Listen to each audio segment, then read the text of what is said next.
Coming up next on This Week in Torrance, the Del Amo Boulevard extension is completed. We'll tell you what this means for your commute. And we'll take you on the journey of the Centennial Time Capsule. Then, if you're in the market for a new car, we'll give you some money-saving shopping tips. And the Kashiwa student ambassadors say Sayonara to Torrance. These stories and much more are just seconds away. Your local news starts right now.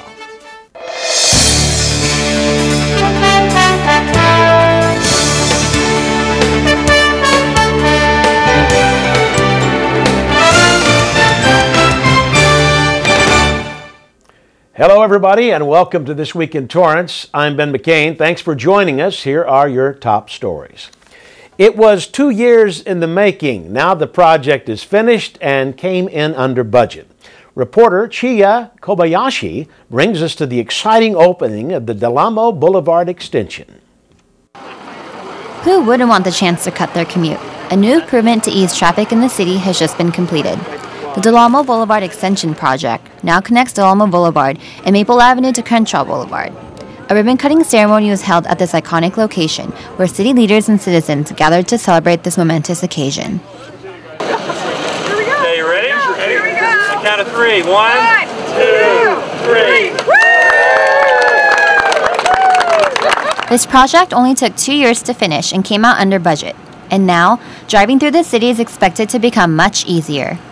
You're going to see immediate traffic change on 190th and on Torrance Boulevard. These were the two streets we were looking at to relieve some of the traffic. And the real great part, it cost the city of Torrance less than $800,000 and it's a $33 million project. Not only does this boulevard extension relieve traffic from the other streets, it may also help reduce traffic accidents.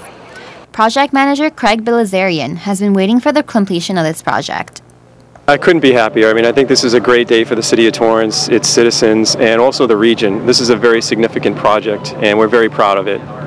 Mayor of Carson, Jin Deere, and Congresswoman Maxine Waters, along with Mayor Frank Scotto, were just some of the attendees at the ceremony. If you're coming off the 405 freeway like I do, and you usually take 190th or either Torrance Boulevard, now you have a new way to get home. For This Week in Torrance, this is Chia Kobayashi. Thank you, Chia. To learn all about the Del Amo Boulevard Extension Project, visit the city's website at torranceca.gov. Speaking of improvement projects, if you've got a DIY project you've been meaning to start, there's a new place in Torrance to find all your supplies. Mayor Frank Scotto officially welcomed the store to the city with a certificate of recognition, declaring September 1st Orchard Day in Torrance. The celebration featured food, giveaways, and a chain cutting instead of the traditional ribbon cutting. In addition to providing a convenient shopping experience for residents, the opening of the new Orchard Hardware signifies new jobs as well as a boost to the local economy. Not only the fact that we have a new store opening on Hawthorne Boulevard, but the fact that they have 98 new jobs for people to be employed. Yeah. That's what we need, jobs. For more information on Orchard Hardware Supply, visit osh.com. Another new business recently held their grand opening in the city. Mayor Frank Scotto was again on hand to welcome a new nursing home to Torrance. Driftwood Healthcare Center is dedicated to treating elderly patients that require assistance. The facility features remodeled rooms and a team of full-time dedicated staff. Hopefully, in just a few moments that you're here sharing with us, you'll get a taste of the real heart of our facility.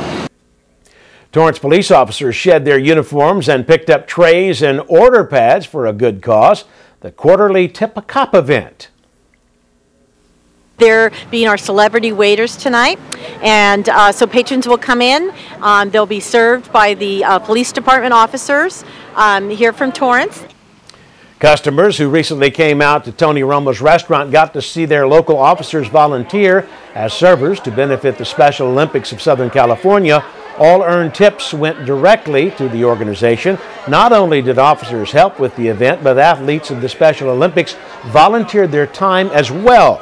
Tip a Cop is completely local, providing a sense of community to not only Torrance, but to the athletes of the Special Olympics in all of Southern California. The money that we raise stays right here. I go directly and put it into the South Bay account. So it goes to pay for uniforms, for medals, for meals, for transportation, for the athletes right here in the South Bay, Torrance and the surrounding cities.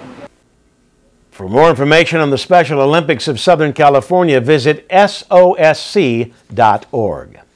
And speaking of Torrance PD, it was a momentous occasion at the Torrance Police Station this Labor Day when the LA Kings Stanley Cup paid a visit. The Stanley Cup was quietly brought to the police department with motor escorts leading the way. During the one-hour visit, more than 150 people were able to touch and take photographs with the giant trophy. Many families took this rare opportunity to pose with the Stanley Cup, and some children even got the chance to sit in it. Although this event happened in short notice, Mayor Frank Scotto was able to strike a pose along with Torrance resident and LA Kings assistant athletic trainer Miles Hirayama, who made this event possible.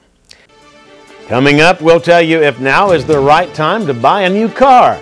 And we'll show you how some parents are being proactive when it comes to their child's safety.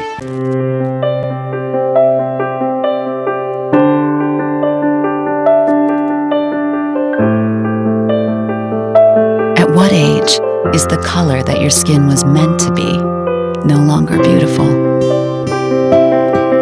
Every year, millions of young women try to change the skin they were born with and say they die for darker skin. Sadly, some actually do. Melanoma is the second most common cancer in teens and young adults 15 to 29. And one person dies from melanoma every hour. It's time. Change your thinking, not your skin. Stop tanning. Learn more at spotskincancer.org. A message from the American Academy of Dermatology. Something's not right. My first symptoms were constant tingling in my toes. Had double vision. They said you have multiple sclerosis. Kind of had to get a grasp on reality. I had to adapt and change very rapidly. I had to learn how to drive with my hands. Yeah, that was interesting. A symptom may cause you not to be able to do that anymore. And at one point, I wasn't able to do any of those. Since I've been cycling, it's definitely helped my walking. It's a fantastic opportunity to be working together with a common goal of curing MS, and sharing is the key. After a 3-week visit to Southern California, the Kashiwa student ambassador said Sayonara to Torrance. Reporter J.C. Jeans takes us to the tearful goodbye banquet.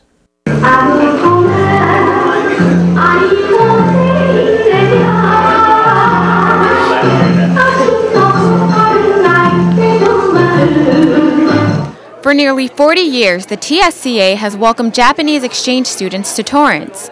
And each year, the goodbyes at the Sayonara Banquet never get easier to say. It's hard to say goodbye. Last year we had the same feeling because last year we also were able to hold students in our houses. And I remember at the airport that day, everyone was crying, even me. So this year I'm expecting the same things. We're all going to be crying. We're all going to be so sad.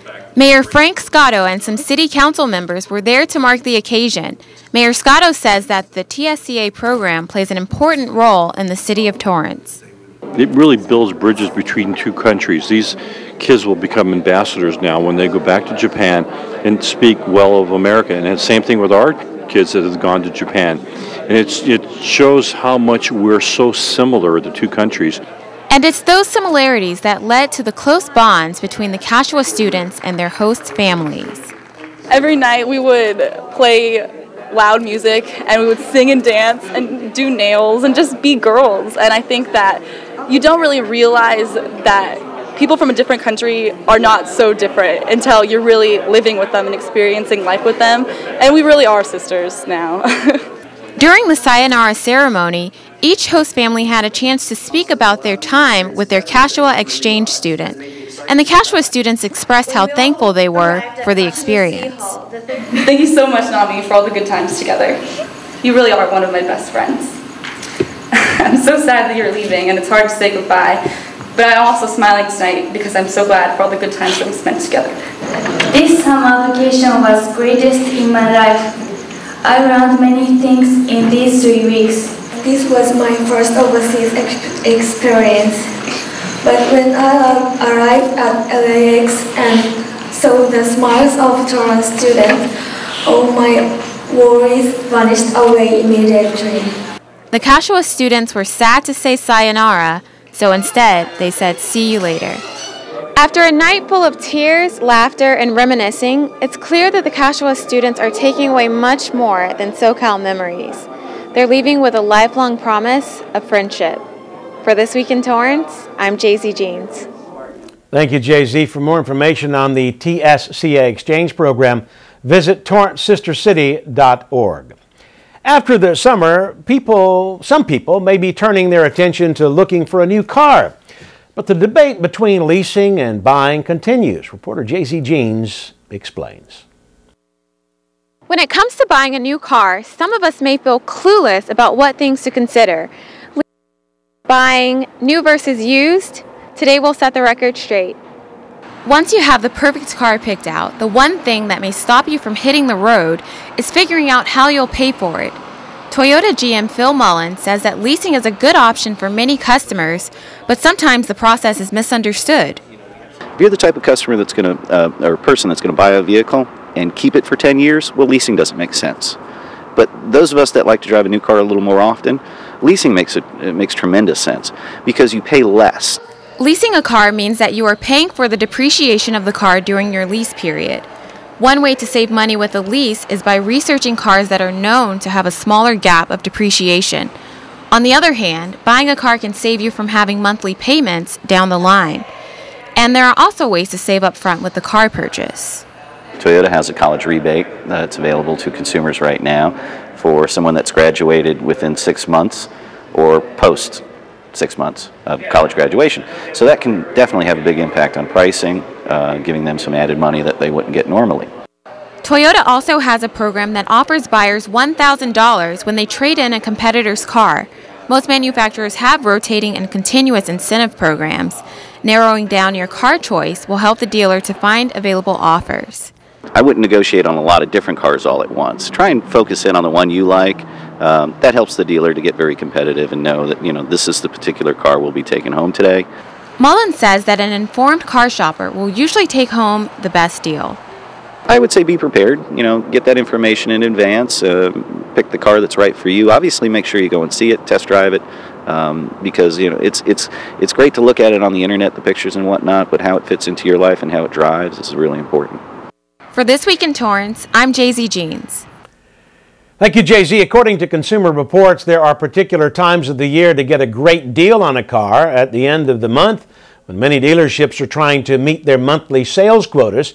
At the end of the model year, since dealerships are trying to unload leftovers from the previous model year. And at the end of the calendar year, when there may still be leftovers from the previous year available. Typically, automakers are looking to close the year with strong sales. Winter months are also typically the slowest car buying season.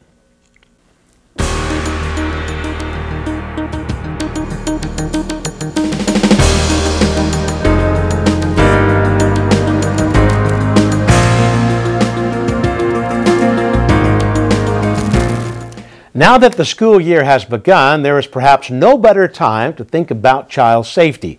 Reporter Kyle Sexton takes us to an event where parents took a proactive step. Toyota of Torrance teamed up with DNA Lifeprint for the Lifeprint Next Generation Child Safety event. Parents took their children to get photographed, fingerprinted, and palm printed. They were provided with a disc of their child's records, ready to be handed off to the police in case of an emergency. The police then used these records to help locate a missing child. These records are completely reliable and private. We give the disc to the parent and it's immediately erased. The software erases the record. So we don't even have a record of it on this laptop. And this laptop is not hooked into any network, okay? Parents are the only ones who have this record. The weekend was fun for the whole family, but more importantly, it provided assurance of safety for the parents. When something happens, you're so frazzled, you don't even know what's going on. So at least you have this and you can just give the police department, the picture, everything is on the CD, so it's great. The event was not only good for parents and children, but to Toyota employees as well.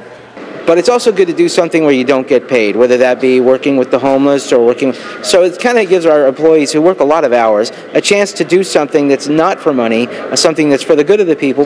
Just a few short years ago, this event may not have been possible, but thanks to DCH Toyota of Torrance, DNA Lifeprint, and the advancement in technology, parents now have all the necessary tools in case their child goes missing. For This Week in Torrance, I'm Kyle Sexton. Thank you, Kyle. For more information on the DNA Lifeprint Child Safety Program, visit dna-lifeprint.com. After the break, we'll allow you to peek inside an artifact that won't be seen for another 100 years.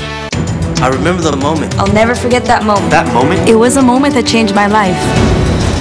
I'd been training with my team for months, and now we had been called up for the first time.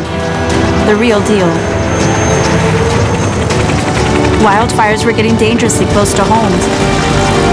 At that moment, I got my first taste of just how important the Guard is to my community.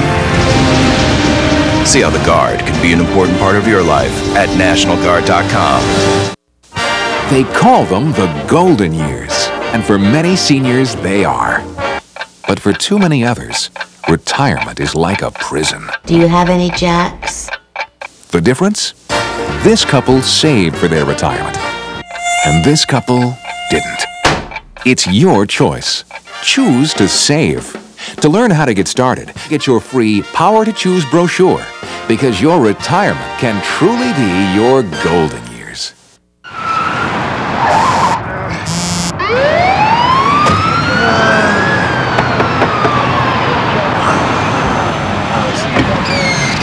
License and registration, please. Know why I pulled you over? That's right, you were texting. Sit tight, I'll be right back. Zombies. When you drive and use your phone, you pay over a third less attention to the road. And finally, the City Centennial Parade is just days away. The event will culminate with the dedication of the Centennial Plaza, where officials have buried the Torrance Time Capsule. Reporter Lorena Salcido takes us on the journey the capsule made before the parade. After a lot of hard work, the time capsule that began as a cardboard prototype has finally come to life. The executive committee has finished piecing together the 16 by 16 by 30 inch stainless steel time capsule for the Centennial. 9 distinct categories were chosen to represent life in Torrance today. The goal was to leave the future generations of Torrance with a little flavor of our time. Some of the categories included in the time capsule are heroes, schools, community groups, and the city of Torrance. We also recognize the importance of some historical pieces as well, so we added other photos and memorabilia that support the last 100 years of Torrance. The items have been carefully wrapped in acid-free tissue, then placed in acid-free envelopes, and finally placed into acid-free boxes to help preserve the contents. The time capsule is estimated to weigh more than 100 pounds, packed with lots of fascinating material. For me, the things that are the most interesting are the photos of the people and activities in Torrance.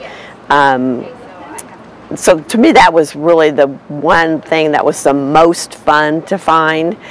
And then there's a lot of interesting pieces on the actual year, this year, related to the Torrance Centennial. So we have memorabilia from the Centennial, and I think that's pretty exciting too. The time capsule was buried on Wednesday, September 5th, with the lid perfectly placed on top.